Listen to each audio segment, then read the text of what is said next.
caros irmãos e irmãs em Cristo, quem vos fala é Dom Pedro Cunha, bispo diocesano da Campanha. Hoje é domingo, dia 30 de julho.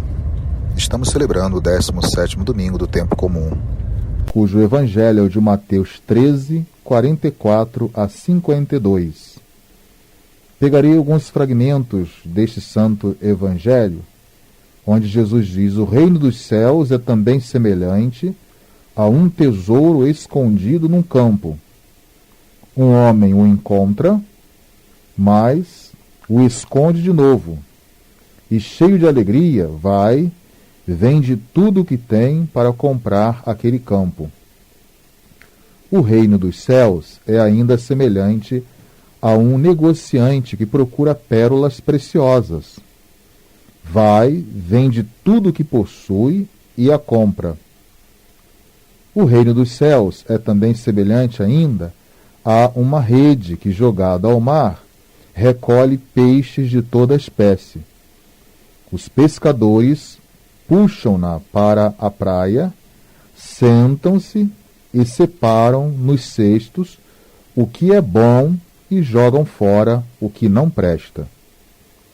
Então, meus caros irmãos, hoje nós temos essa imagem, 3 imagens bonitas no Santo Evangelho, as quais nós iremos explorar um pouco nesse momento de reflexão sobre a mensagem da liturgia da palavra deste domingo. O Evangelho de nosso Senhor Jesus Cristo hoje nos ensina como proceder para conseguirmos o tesouro do reino de Deus. E aí podemos perguntar, por que o reino de Deus é assim tão precioso como essas imagens que Jesus hoje nos dá no seu Santo Evangelho? A nossa resposta é, obviamente, aquela que esse reino que Jesus veio trazer é o que nós chamamos o reino de amor. O reino do amor de Deus visível na presença de seu Filho Jesus. Por isso, podemos dizer que uma descoberta extraordinária nessas imagens, sobretudo na primeira, é a venda de todas as coisas e a aquisição do tesouro e também da própria pérola. Então, aí, em ambos os casos, o interesse narrativo cai sobre o comportamento dos protagonistas diante da descoberta. Isto é, sobre a decisão de vender tudo para apoderar-se do tesouro ou da pérola preciosa. Essa é a imagem e a mensagem que nós podemos ter, sobretudo nas 2 primeiras imagens das 3 imagens utilizadas no Evangelho de hoje. Nós entendemos, portanto, que é uma avaliação também moral, né, que deve ser feita do próprio gesto do camponês, que cobre, ou seja, de novo, o tesouro que veio à luz. E ele então cobre esse tesouro e vai vender tudo para comprar o terreno. Não se insiste, e nem mesmo nos particulares da descoberta, simples pressuposto necessário da decisão dos protagonistas. Na verdade, eles são decididos a tomar essa posição que nós observamos nas parábolas. Ao invés, não parece, portanto, que se possa transcurar o motivo dessa preciosidade daquilo que foi descoberto, porque ele representa sempre um elemento que justifica o seu comportamento. Então, na primeira parábola, nota-se, além disso, a própria alegria da descoberta feita pelo trabalhador, que é um motivo que também está subentendido na segunda imagem, né? Da própria pérola preciosa também. Então, na verdade, a mensagem vai dizer que vale a pena qualquer sacrifício e tudo é justificável. A alegria da descoberta sempre deve ser acompanhada, como nós sabemos, de uma decisão de arriscar tudo.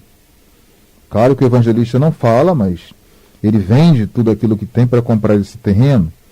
Não diz se ele conseguiu comprar do proprietário esse terreno, mas mostra uma decisão de arriscar. É uma imagem muito bonita que diz respeito a tudo aquilo que nós também deixamos para seguir esse mesmo reino, né? Então, as 2 parábolas primeiras, elas ilustram muito bem isso, né? O reino que vem requer do homem uma escolha radical de conversão. Então, esse é está no bojo, né, das parábolas, esta imagem. Então elas não perdem assim a força da sua mensagem simplesmente por uma imagem concreta. Podemos até conjecturar de maneira muito prudente que essas parábolas até se aplicassem às exigências, né, totalitárias do discipulado quando Jesus o propunha a todos os seus ouvintes, no sentido que Jesus é muito decisivo em cobrar dos ouvintes e daqueles que queriam ser os seus discípulos essa pronta disponibilidade para segui-lo no anúncio do reino, deixar tudo, não olhar para trás e abraçar o reino de Deus trazido na pessoa de Jesus. Então, como também nessa imagem da pesca milagrosa, no centro do relato está também o fato da presença na rede de toda espécie de peixes, que depois são selecionados com cuidado. A propósito disso, nós podemos falar que o judeu, né, por tradição legal, já no Antigo Testamento, havia a determinação de comer peixes somente aqueles que tinham espinha e escama. Os que não tinham eram lançados fora, não podiam ser comercializados. Outro aspecto importante é que existe um evidente paralelismo com a parábola do joio, que nós lemos há outro domingo atrás. Em todos os dois casos, tanto nessa da pesca, né, na rede da pesca, como também do joio, existe uma certa mistura, podemos dizer, né? Ou seja, a mistura inevitável no momento em que a rede é tirada para fora da água, como também no tempo da semeadura e do crescimento do trigo e do joio. Os dois crescem juntos e depois vão ser separados. O Senhor talvez tivesse querido dizer aí que o tempo da sua presença, embora realmente uma presença messiânica, não era ainda o momento da separação do juízo último. Jesus lança a rede para chamar os discípulos, formar discípulos e missionários, mas não já para fazer uma seleção do juízo universal entre bons e maus. Isso está reservado para um outro momento. O momento agora de lançar as redes, e não já de imediatamente separar os peixes. Então a temática teológica do evangelista Mateus é também, sem dúvida, a imagem do juízo, que vem posteriormente. O interesse, de fato, foi transposto, né, do presente, ou seja, que Jesus quer qualificar como sendo o tempo de misturar os bons e maus, ou de permitir que os bons e maus convivam, até o momento futuro e definitivo da separação própria do tempo final, mas sempre com um acento particular sobre essa ideia daqueles que são lançados ao fogo ou fora, como na imagem dos peixes que não são comercializados, como sendo uma imagem dos maus que são separados dos bons. Então é aquela grande questão que já os livros sapienciais colocavam, né? Qual será o prêmio dos justos e qual será a sorte dos maus? Então, para o evangelista Mateus, o discurso sobre o futuro último, isto é, sobre o juízo e a condenação eterna, vale como uma espécie de uma justificação da própria advertência que é feita aos crentes, para que sejam fiéis ao atual compromisso ético da vida cristã, o lançar as redes, né? O abandonar tudo, vender tudo para seguir a Jesus, exige de cada um de nós um comportamento, uma ética, né? Em que nós abandonamos, deixamos tudo para colocar no centro da nossa vida esse mesmo Jesus. Portanto, na prática, podemos dizer que os discípulos de Jesus, que foram assim preparados, né, dos segredos do reino de Deus, eles estão em condições de ensinar essa novidade da mensagem cristã e de mostrar também, né, uma espécie de uma continuidade com tudo aquilo que foi ensinado no Antigo Testamento, sobretudo em relação aos profetas, que tudo deixaram, tudo abandonaram para seguirem a vocação e chamado de Deus, colocando Deus como luz e referência e o sentido mais profundo para a vida de cada um deles. Então não é também possível dizer, como alguns gostam de sublinhar, que o próprio São Mateus tenha se reconhecido assim, né? Nesse retrato do próprio mestre da lei, que se faz então um discípulo, deixou a coletoria de impostos, abandonou, portanto, a coletoria de impostos, para seguir o próprio Jesus. Então ele estaria, sim, sendo representado, de certa forma, nesta parábola também, né?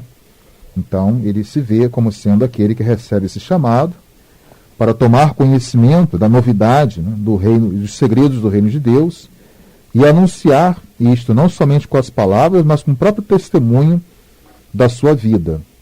Então, para concluir a mensagem dessas 3 parábolas conjuntamente lidas no Evangelho desse domingo, podemos dizer que observar que por 3 domingos seguidos nós meditamos as parábolas do capítulo 13 desse evangelista Mateus.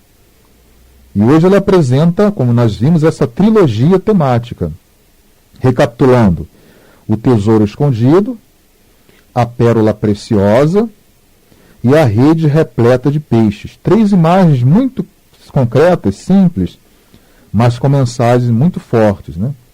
Então, com tais parábolas, o evangelista Mateus quer nos mostrar que quem quiser conquistar o reino de Deus, ou seja, atingir a paz, a harmonia e a salvação de Deus, precisa estar pronto e decidido a acolher a centralidade de sua mensagem, ou seja, com o coração totalmente aberto e despojado. Assim, é necessário se desfazer de tudo para comprar essa joia preciosa que é Jesus mesmo e a sua mensagem do reino. Tudo se torna então secundário quando o homem encontra este tesouro, a ponto dele vender tudo o que tem e o faz com muita alegria no seu coração, pois é isto que dá sentido profundo à sua vida. Caros irmãos e irmãs, vale a pena arriscar tudo por este reino com toda a disposição de nossa alma. Louvado seja nosso Senhor Jesus Cristo, para sempre seja louvado. O Senhor esteja convosco, Ele está no meio de nós. Seja bendito o nome do Senhor, agora e para sempre. A nossa proteção está no nome do Senhor, que fez o céu e a terra. Por intercessão da Virgem do Carmo e dos nossos beatos Padre Victor e Inha Chica, abençoe-vos o Deus Todo-Poderoso, Pai e Filho e Espírito Santo. Tenham todos um abençoado domingo.